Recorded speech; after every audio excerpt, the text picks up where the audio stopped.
Hey everybody, welcome to this episode of the Spraydown.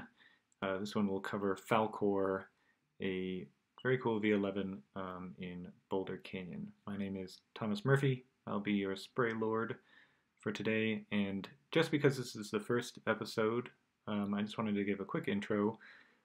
So I was thinking that a format like this would be kind of helpful for people in a few ways.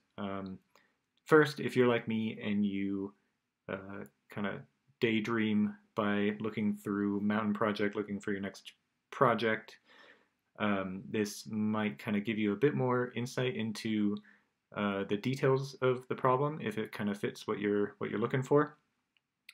So that was one of the hopes. The other one is obviously for kind of beta and the micro beta aspects of a problem that you might not be able to see from a normal climbing video. So I, for one, love figuring out these kind of intricate sequences and figuring out micro beta to make some of these really difficult moves that feel kind of impossible at first, start to feel more possible.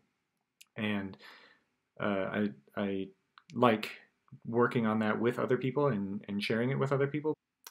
But partially because of the pandemic, I've been climbing by myself a lot, and so I've been kind of missing that aspect of the community of climbing and bouldering in general. So anyway, yeah, hopefully this is a helpful style of video. Definitely let me know if there are any suggestions. I'm sure that there'll be plenty of changes along the way. So anyway, let's get into Falcor. So the approach is pretty easy. You park for Castle Rock, and then you take this little trail that's right by the bridge.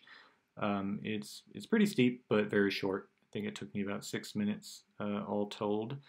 But you kind of hike up these stair steps to the top, and you'll see when we round the corner, there are a couple other little boulder problems. Koyaanisqatsi, I think it's called. It's going to be coming into view here. Is another cool kind of power endurance problem. But then you hike up this little slab around the corner, and then Falcor and Things Done Changed are the boulder problems that are down here. You can see this was early afternoon in the winter, and you can see it's kind of a pleasant little sunny area. So I think you could kind of climb here all year round if you either chase or avoid the sun. So let's get into the beta. So Falcor is a power endurance kind of problem with a few distinct cruxes. And the first one really comes right off the bat. You get this pretty rough Gaston move that pretty much always felt hard to me. It never felt like I could really even breathe through this. It was one of those that I was completely tense while doing it. And then luckily, right after you get a pretty monster jug, so you can breathe briefly before the rest of the problem kind of kicks into gear. But you can see the first hold here. I actually wound up using my thumb quite a bit on it. Rather than like a straight up side pull, I could wrap my thumb around a little edge, and it felt like it allowed me to pull a little bit more straight down rather than even a more extreme Gaston. But then it's just a matter of getting a high left foot and kind of doing a drop knee to get into this other pretty heinous crimp at the top of that Gaston. And then luckily you get to a jug right there.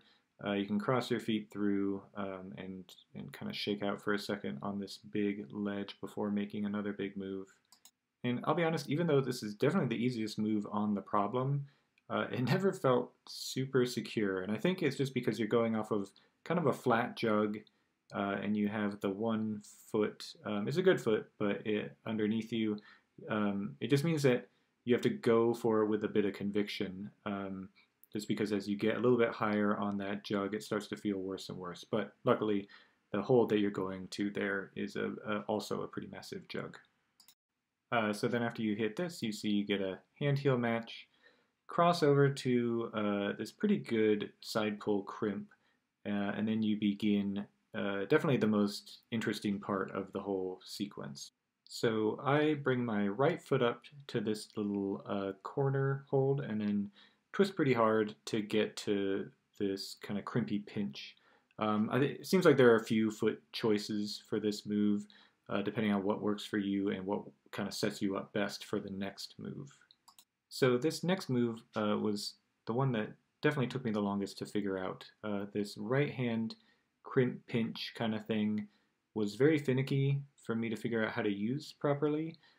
And it'll definitely take a little bit of experimentation to try it out. I went back and forth between pinching it and crimping it, and I think both are pretty reasonable. But for me, the pinch let me hike myself up a little bit more before going for that big move. And while the crimp sometimes felt a little bit more secure when I was higher up there and kind of hiked my hips up, the pinch let me get up a little bit easier, and at that point it just wasn't really worth it to swap to a crimp once I was higher up there.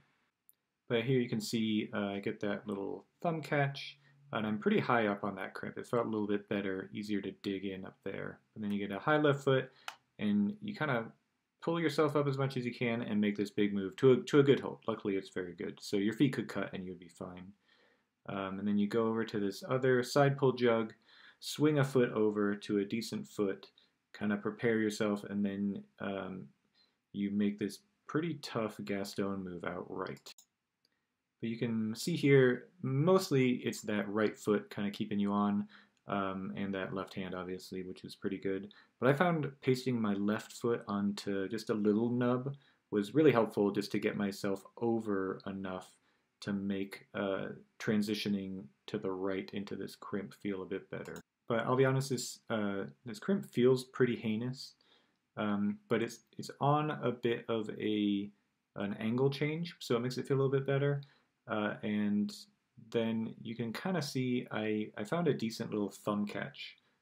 It's sort of a recurring theme of me finding thumb catches, I guess, but that really helped me feel a bit more secure. But then really you just have to get a foot up high and push pretty hard over into that. And you can see here I had to pause and do a kind of half match before going up to the next hold, just because I found that to be a little bit easier than crossing all the way. But luckily the hold you're going to with your left is decent. It's enough you can see my feet kind of cut, and I could hold it. And then you just sort of traverse over on decent holds, kind of slopey dishes, and work your way up.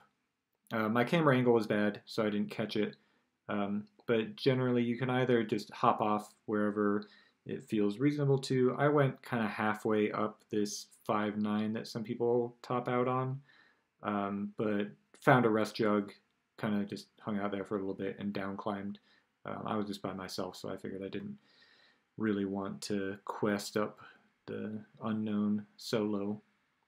But yeah, that is Falcor. It was definitely a lot cooler than it looked. And to be honest, at first I was a little bit nervous about doing it by myself. But I was there one day where there were more pads, and I kind of figured out those cruxes and where I would fall if I did fail on those cruxes.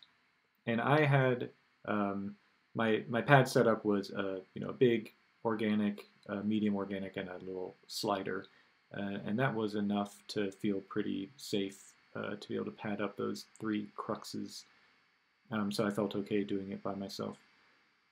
Yeah, I would recommend going out and trying it. It was definitely a cool mix of moves with those couple kind of shoulder power Gaston moves, and then the slightly more dynamic and kind of crimpy bit in the middle.